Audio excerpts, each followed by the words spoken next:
Good evening. We begin tonight with breaking news out of the town of Shenango. A New York State trooper is dead after a hit and run on Interstate 81. The New York Jets have called the town of Cortland and the local college campus home for their training camp since 2009, pumping millions of dollars into the local economy. But when Rex Ryan was forced out as head coach, along with the team's general manager, the Jets' annual trek upstate is now in question. Our Caroline Goggin is just back from Syracuse, where Senator Charles Schumer pleaded with the team to stay, and she joins us now in the studio. Caroline. As details continue to come in about a devastating fire last night in northern Shenango County, some residents of the small town are left with an emptiness over a landmark that's still smoldering this evening. We begin tonight with breaking news. The Broome County Sheriff's Office is investigating a homicide out of the town of Maine. As we said at the top of the broadcast, two long-awaited decisions emanating from Albany today. Two decisions from the state capitol that have major impact in the southern tier. What Scott Kramer doesn't remember about June 30th is likely the reason that he's able to sleep at night.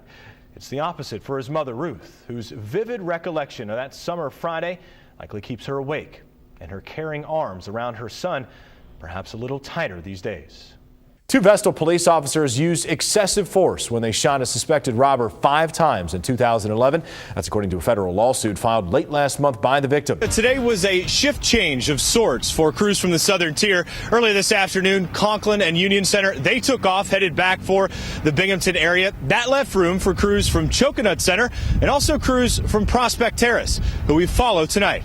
Candace, good afternoon. I am reporting from the Mandela Room here at BU inside the University Union, where in less than an hour, President Obama will be taking the stage in front of a decidedly smaller crowd than what he has seen over the past 24 hours, making, of course, 2 stops yesterday, first in Buffalo and then again in Syracuse, where he spoke before thousands. This is all part of his 2-day bus tour through New York and Pennsylvania to talk about the affordability of higher education and making that more affordable, especially for the middle class. Now, I said this was a decidedly smaller group. That is by design. That's because unlike yesterday, where he was speaking before thousands of people in Buffalo and Syracuse, it'll be a town hall style format, as you mentioned just a couple of minutes ago. We were told by the White House that the president will be making some short remarks. We're not exactly sure how long. And then he'll be taking some questions from the audience. Now, those questions, according to the White House, are not predetermined. They have not been pre-screened, so we don't know exactly how long he will be speaking.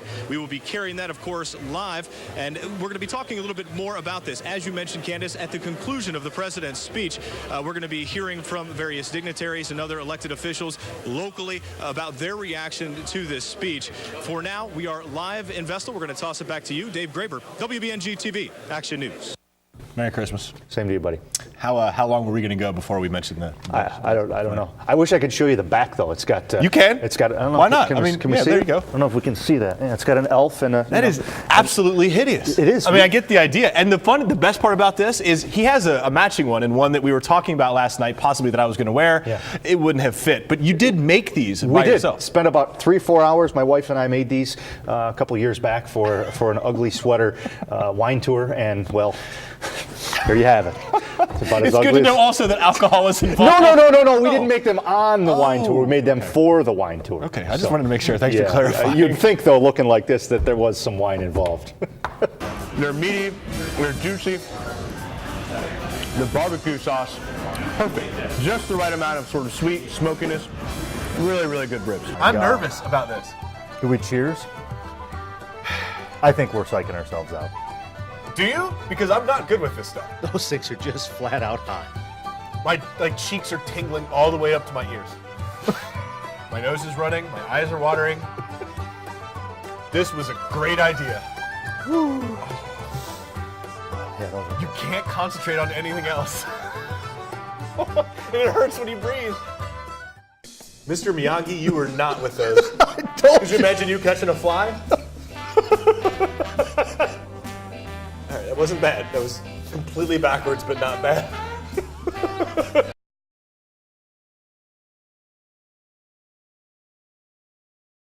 Exactly, Candace. We began seeing a rise in drug crimes in Delaware County during the past year. As it turns out, our investigation was warranted, as the sheriff's office, the state police, and smaller departments have been struggling to gain control of a growing problem. What we found is they're making progress, bit by bit, one dealer at a time, but it's a moving target. And we also want to warn our viewers that some of the images they're about to see could be considered disturbing. Delaware County has a drug problem. a gritty, oftentimes dangerous undercurrent running through quiet towns and serene countryside.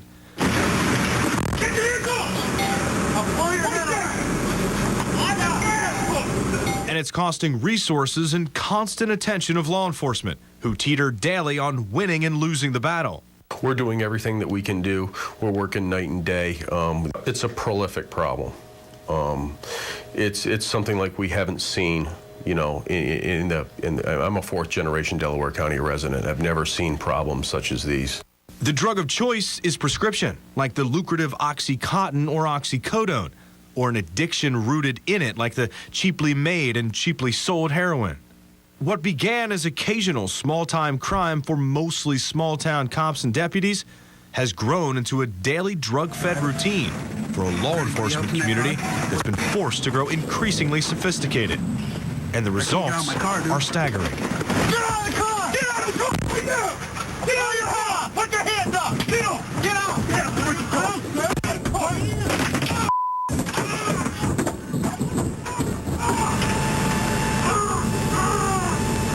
I think in the last 15 years that I've been sheriff, about every year our crime numbers or statistics, of course, we live by them, are constantly going up. This year was rather significant. The sheriff's office arrested 4 people dealing prescription drugs between 2009 and 2011. They arrested 5 times that in just 11 months last year. Just 1 person was arrested for selling and possessing cocaine between 2009 and 2011. 2 people were arrested for the same offenses in just 2 weeks in December. It just seems to be nonstop. It just seems like it gets busier and busier every year. You know, as far as call volume goes, it just seems like the numbers are you know, climbing. They're definitely not decreasing. Beyond opportunity, though, Delaware County is desolate and easily accessible, providing natural cover required for undisturbed operation. It's coming from all over the state. You know, we have drugs coming, running up from New York City to Albany, then back to Syracuse, and into Delaware County from that region, up and down the interstate corridors and such. Do you have enough when it comes to men and women on the street to combat a problem that has grown like you've seen it grow over the past year? No.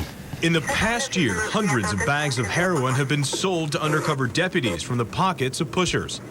Pills, powder, cocaine, all leading to the largest drug bust in Delaware County history. To totally eradicate this problem, it would take a small army, and the taxpayer can't afford a small army.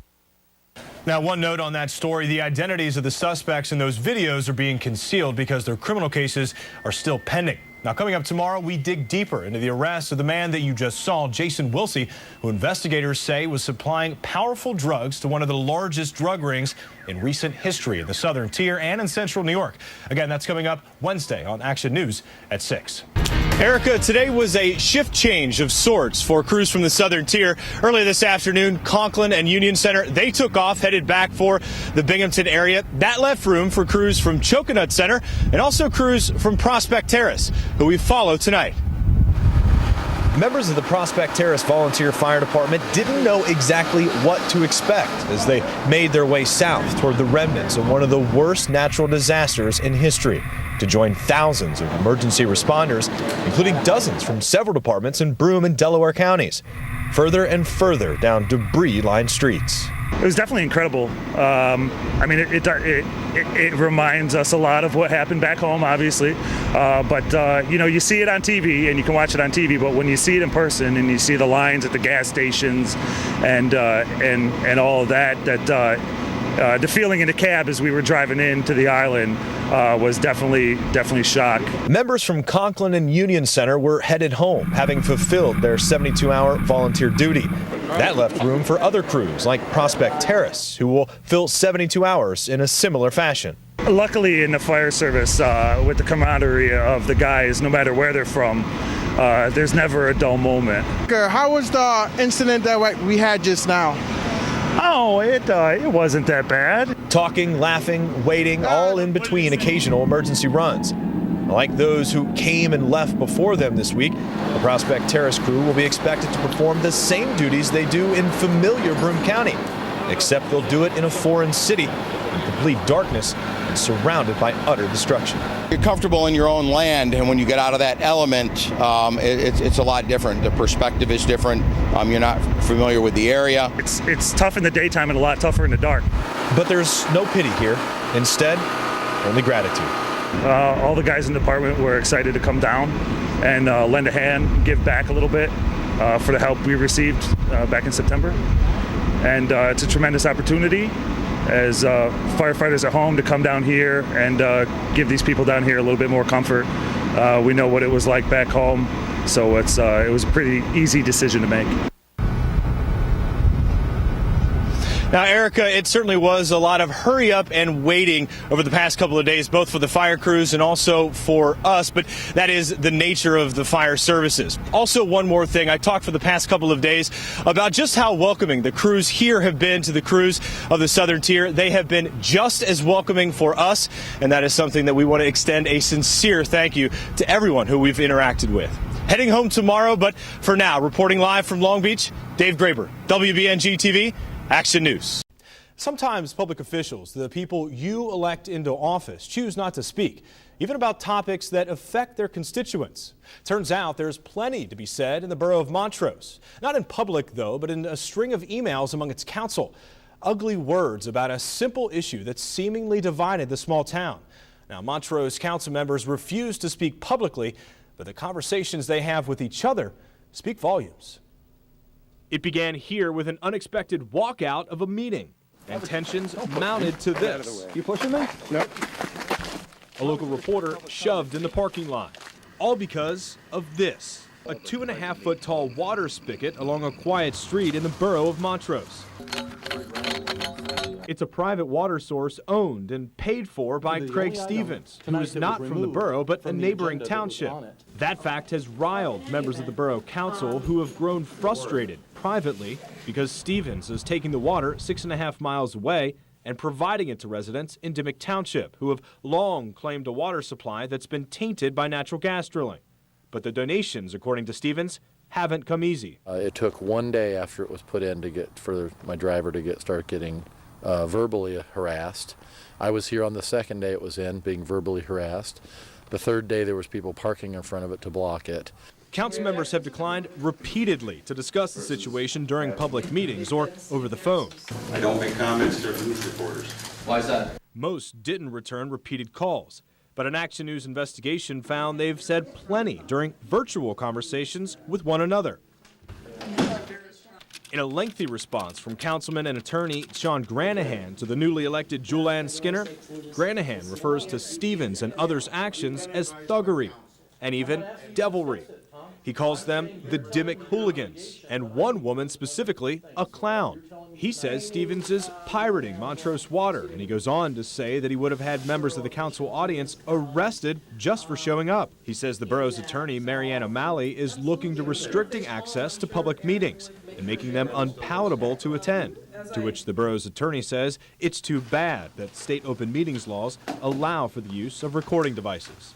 For now, the deliveries from Montrose to Dimmick continue, but whether the issue becomes a long-term problem is anyone's guess. This isn't World War III. This is not Armageddon. This is not the last bit of water in the world. You know, we're delivering water to people that don't have water. I mean, what their problem is, I don't know. I don't turn my back. I watch everything around me at all times. I will not turn my back because you just don't know what's going on. You don't know what they're going to do. Now, I contacted each member of the Montrose Borough Council, and once again, none of them had any comment on the emails or the language they contained. The story doesn't end there, though. A right-to-know request for a broader picture of council communications is in the works. We'll bring you that story when the council makes those public records available.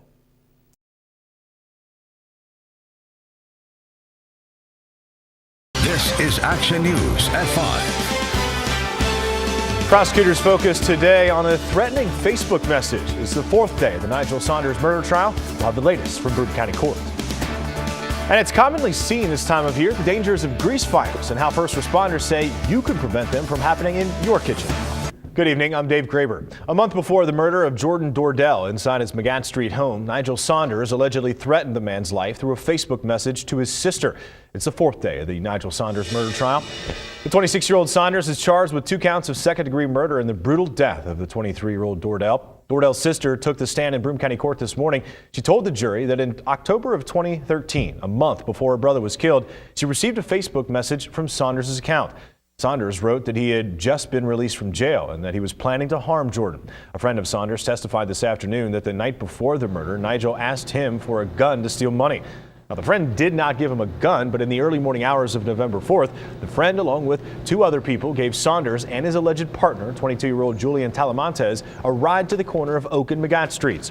The friend then testified he went to the pair's Main Street home the next day and saw blood on DVDs that were allegedly stolen from Dordell's house.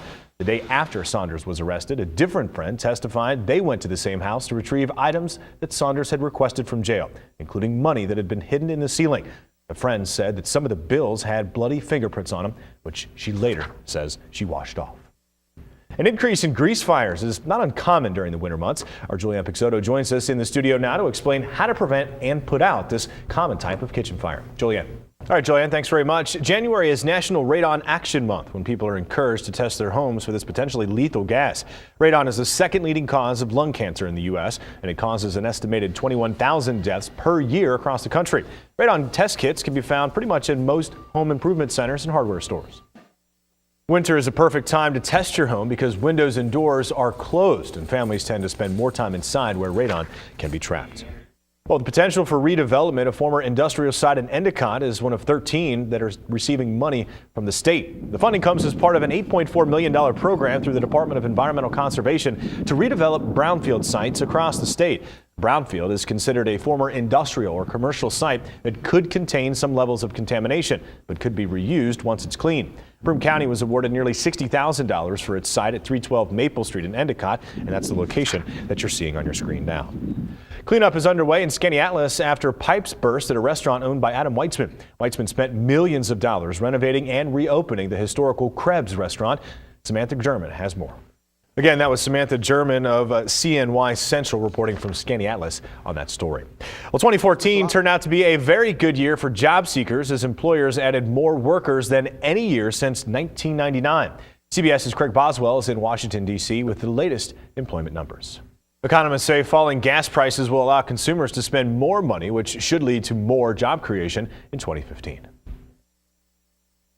Well, we're still working on more stories for Action News. Still ahead is one of your New Year's resolutions for 2015 to make your kids eat healthier. We'll tell you why putting them in the kitchen, well, that might help that solution. And how you can get a start on your college degree for free. Coming up on Action News at about 5:31, we'll tell you how the president is working to make that possible.